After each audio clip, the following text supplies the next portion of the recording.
Hello, everyone. This is your friend Adil Rizvi. Wherever you are signing from, I would like to welcome you all for our very special session today with a very special guest and a very good friend of mine, whom I will be introducing in a minute.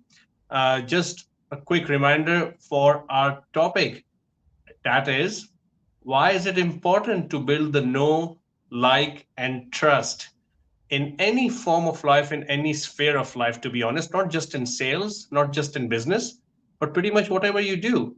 So we'll be delving further into it. And this is a very interesting topic, and I'm sure you will get a lot of value out of it. Very quickly, I would like to introduce myself. So I'm Adil Rizvi, and I am a property strategist, which means I help families to create financial freedom and create financial legacy for their kids without affecting their current lifestyle. That's essentially what I do. But for now, I would like to talk about our very special guest, Miss Kristine Bell, who's a customer strategist. Hi, Kristine. How are you? I'm good. Thank you so much for inviting me on. I'm super excited to be here, Deal.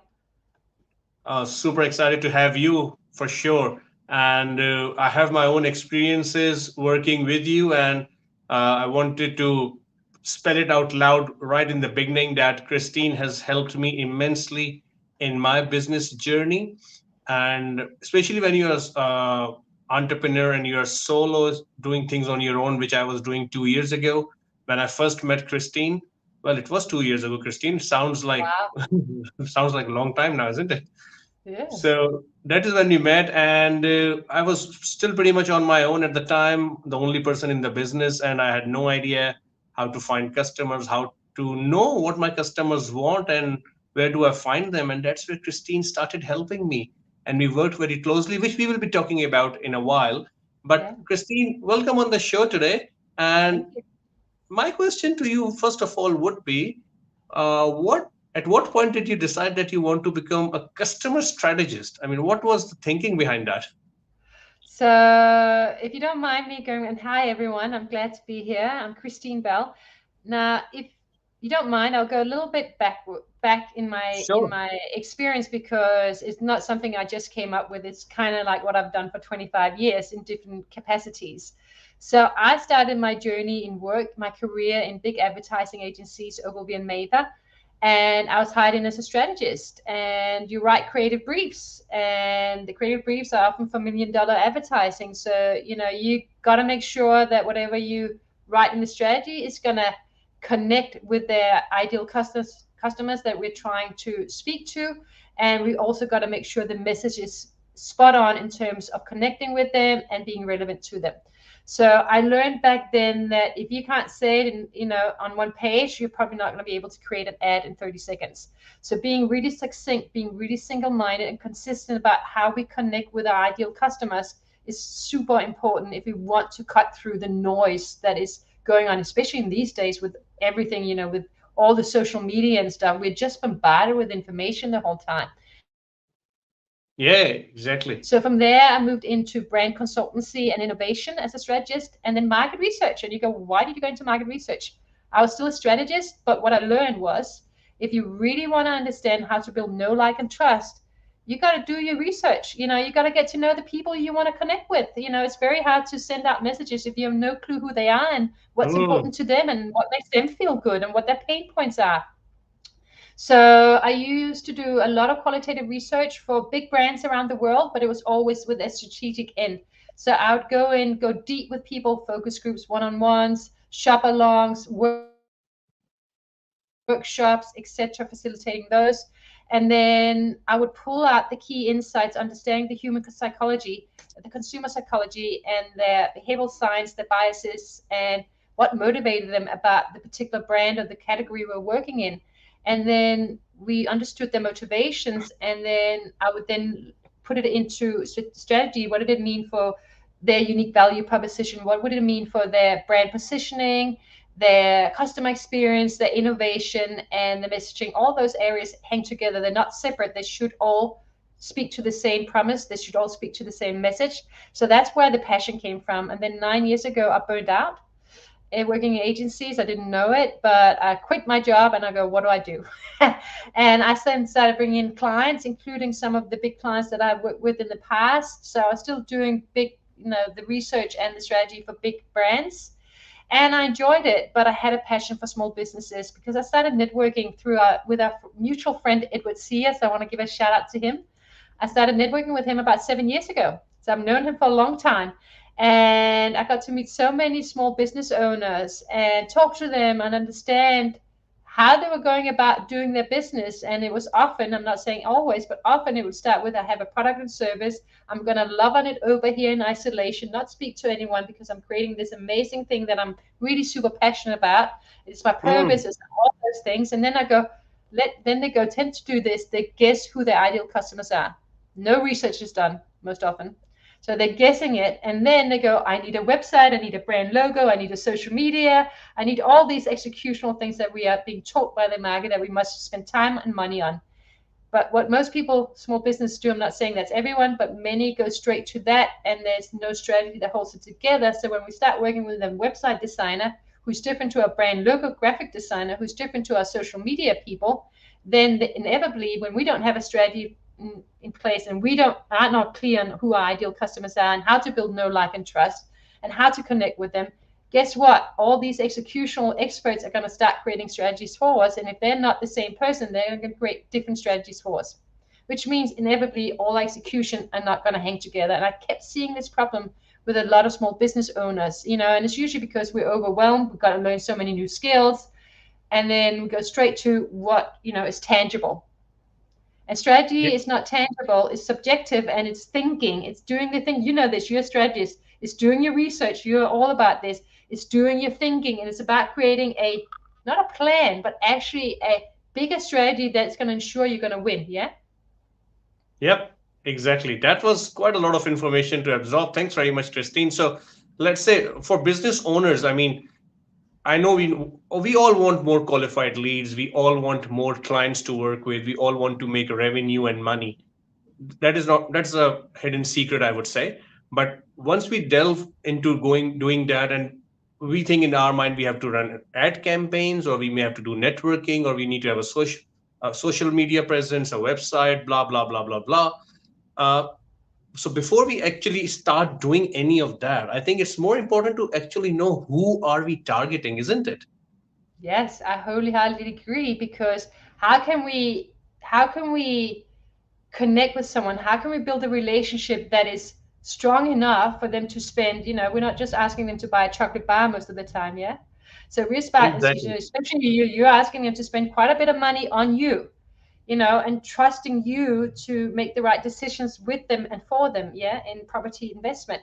So if we don't know who they are, then how are we going to be able to communicate with them and know what their pain points are? How are we going to be able to know how to make them feel secure working with us if we don't even know who they are and we're just guessing it? Yeah, we can miss. Hmm. We might find them, here and there, but it will be much more of a hit and miss job, I think. Okay, fair enough. And does it normally, like, knowing your customer, knowing your ideal target market, is that something that predominantly applies only in service-based businesses or online-based businesses? The reason I asked you for that question is that there are a lot of transactional-based businesses as well, even in services businesses, like a barber, like a beauty shop, like retail stores, where people will always be coming to get something, where people will always be looking to buy and get the services. So knowing your customer as a business owner, if you have those kind of businesses like a barber shop, like a trade, if you're a tradesman, you're a carpenter, or you are a joiner, or you are a roof tiler, how would they go about and know their ideal customer? So, to your first question, yes, I think it's still important. That doesn't mean that we can't bring in people off the street, that just walk past. But when we think about positioning ourselves in a market, and we usually have competitors, and if you are a local business with a store, brick and mortar store, even a plumber, you got to know what your competitors are. That would usually be the local surroundings. People are not necessarily going to travel or ask for a plumber to, well, they usually won't travel this far, but you pick the ones in your local areas when you're brick and mortar. And if you're a barber, whatever, we're not going to travel 2 hours to have a haircut unless they're very, very good. So with this in mind, we still need to build a brand and a positioning that sets us apart. So when there are competitors, I'm not saying we have to worry about them, but we've got to know what makes us special, because that way we can communicate this, whether it's on the door front or whether it's through local advertising or whether it's through word of mouth. We still want to have a clear sense of why they should come to us. And for us to have a clear sense of that, we've got to make sure that what our why, our reasons for our unique value proposition matches what they want. Yeah. Otherwise, they're going to go, yeah, that's great, not for me. Exactly, exactly. And I think it comes down to having your unique value proposition, as you mentioned, because no matter how much competition you have, every business has that unique value proposition as to Yeah. why they are doing what they are doing and why are they offering that service. So, and Yeah. I just want to give you a shout out as well. That is that it was identifying my own unique value proposition when we sat down last year and we did that exercise together. We did it across 6 weeks where you were helping me go through, and at the end of that, towards the end of that 6 week period, in the fourth week, fifth week, and sixth week, that is when I really understood what my ideal customers are. And that was quite different than what I initially thought that who my ideal clientele would be. So that was really mind opening for me. And that gave me a really different avenue to think across and understand, okay, what is my ideal target market thinking? Yeah. Because that eventually allowed me to start targeting that market in the language that they would understand, the Yeah. language that they would comprehend and they would connect with. So I think it's all about connecting with your audience with the right messaging as well, isn't it? Absolutely, 100%. And I love when we were working together, and it was that, most business owners, you have met many of your potential clients and you've even worked with some of them usually when you came to work with me. And so you did have an idea, but what we, I think, helped crystallize was, who do you love working with too? Yeah. Who are the ones Yeah. that you really enjoy, that you actually fit with, that is matching your values, that matches what you're all about. So it becomes a lot easier to make that sale, because you're not trying to convince someone who just doesn't buy into your values and what you're about. And what I love was, when we were doing the exercise, because it is a bit of a puzzle until it comes together at the end, you could actually name them. Literally, we looked at 4 different motivations, and 2 of them you went, yeah, I see my target market right there. I can put a name to them, which means that whilst we can't put a name to every man and woman that comes into our store, if we have an idea beforehand, we can map them and realize what are they all about, and you can recognize them. So you might give them a name that you recognize, but then you go to network and you go, oh, this person is exactly like John, yeah, or this person is like Claudia. So, and you go, oh, I know how to speak to them. Exactly. And that, I mean, when you were talking about it just now, I was actually thinking about those experiences because once I knew that, okay, these are the specific group of people that I want to be talking to, these are their traits, this is how they think, this is how they behave, these are their apprehensions, this is what they want to hear. Once I knew all that, it was so much easier to start targeting those people because as business owners, I think it's also very important to understand that not everyone is our client. We Yes. cannot serve everyone. So we have to identify who is our ideal target market. Either you Yeah. can go and start putting ads out there targeting 100,000 people. Well, no one is stopping you from that, but I don't No. think everyone has the budget for that. So that's where I No. really urge people who are listening to this particular chat or who will be listening to this recording later on. Please get in touch with Kristine, have a chat with her, try to understand what your ideal target market is. Of course, in the first chat, you won't be able to comprehend everything because Kristine offers a lot of value. And that is why I wanted Kristine to come today and share her experience with all of my audience, with my network, even some of my clients as well who are on my socials, just to Okay. understand that how she can add value in whatever business you do, in whatever you do in your daily life. I mean, she can add value everywhere. So thanks again, Kristine, for helping me out last year because I have seen a decisive shift in how I approach things, in how I approach talking to people. If there are 10 people in the room, I'm not trying to talk to all 10 of them No. because within the first 1 or 2 minutes, I would know, okay, these are the 3 people I need to be talking. The other seven, Yeah. probably not my type. So I know Yeah. where So, to focus my energies. and I love that, because that means you're much fast at identifying which ones are more likely to be warm, and we're looking for Exactly. cold versus warm. Doesn't mean we can't bring a cold on, but it's just a lot more hard work, yeah. And especially if they don't match our values, you're not going to enjoy it as much. It doesn't mean you can't take them on, but you'll quickly find that once you understand who you are ideally suited for because of who you are and who they are, it just becomes like those are the ones you want to work with. Those are the ones you want to spend time with, yeah, especially in your job because you have a product and service, which is, you don't just sign up for one session, yeah, it's a real working relationship. And that's so important that Yes. you work with people that you enjoy and you feel you can help and who appreciate you. Exactly.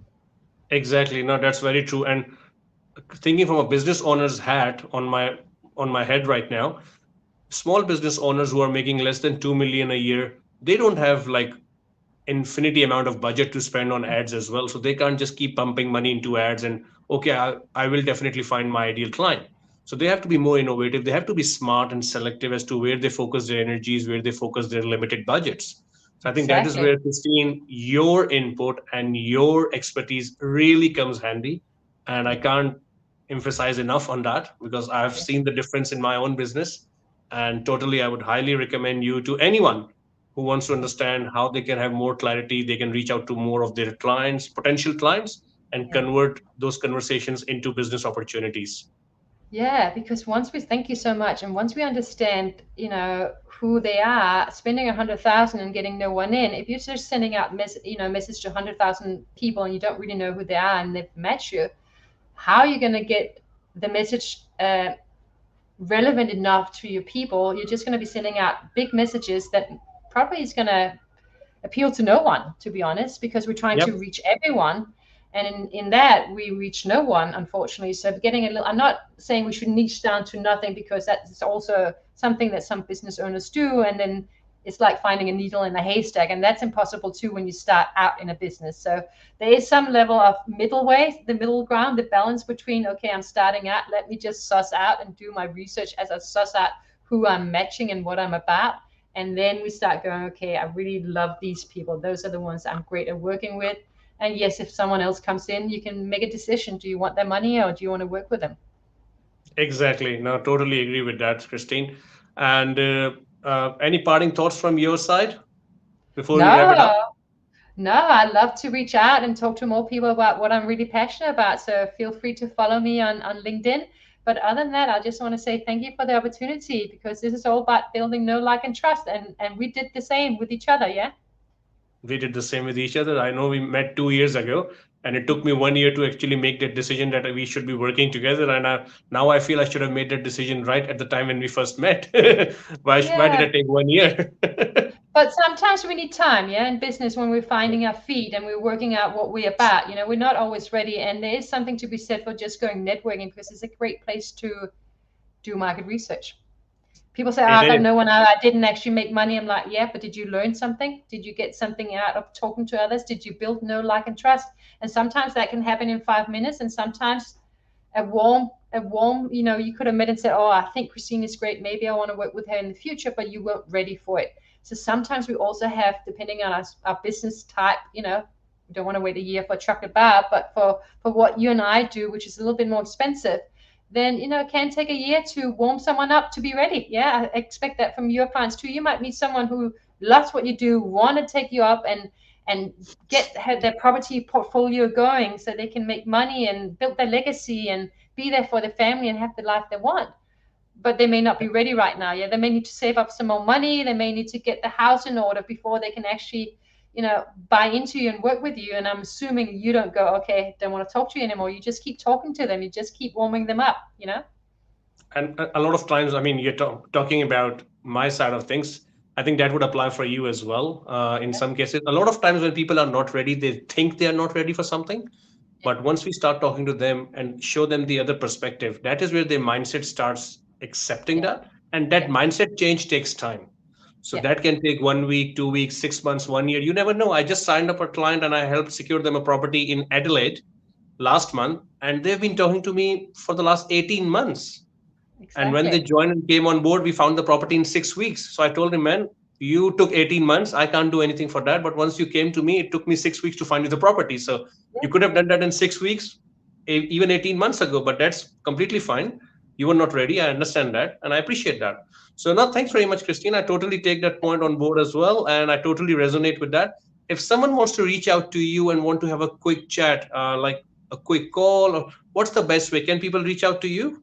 Yeah, absolutely. So I think it's on LinkedIn because we're streaming this on LinkedIn. So maybe Yep. afterwards in the comments, I'll just put in my link to LinkedIn and find me there and connect with me and message me and reach out. I also do free classes every other Friday. That's right under my profile. You can sign up for the free classes. They're usually good value. I try to give more value than I should because I hate signing up for stuff and you go, why did I waste my time? So that's what I'm Yep. all about, adding value, and I'm happy to do that the best way I can to help everyone. So Yes, guys, very good reminder from Christine. Do attend that masterclass that she offers. It's completely free of charge. It runs for 1 hour or hour and yeah, 30 minutes, I guess, Christine. just an hour, just an hour. Yeah, it's an hour long. Oh, okay, just an hour now. So it's tons of value, regardless of what business you do, regardless of where you want to take your business. Just find that 1 hour, and that is really a good investment of your time. I can't emphasize enough. Make sure you find time for that class. Attend Christine's one of those sessions, and you would love it. You can thank me later. Thank you Thank very you, much, and I'll Christine. put it in the comment. Thank you so much for your time and having me on. I appreciate it, dear. Not a problem at all, Christine. Enjoy your day, and I'll see you next week. Thank you. Take care. Thank you, You too. everyone. We'll wait for your comments and feedback. Take care. Bye.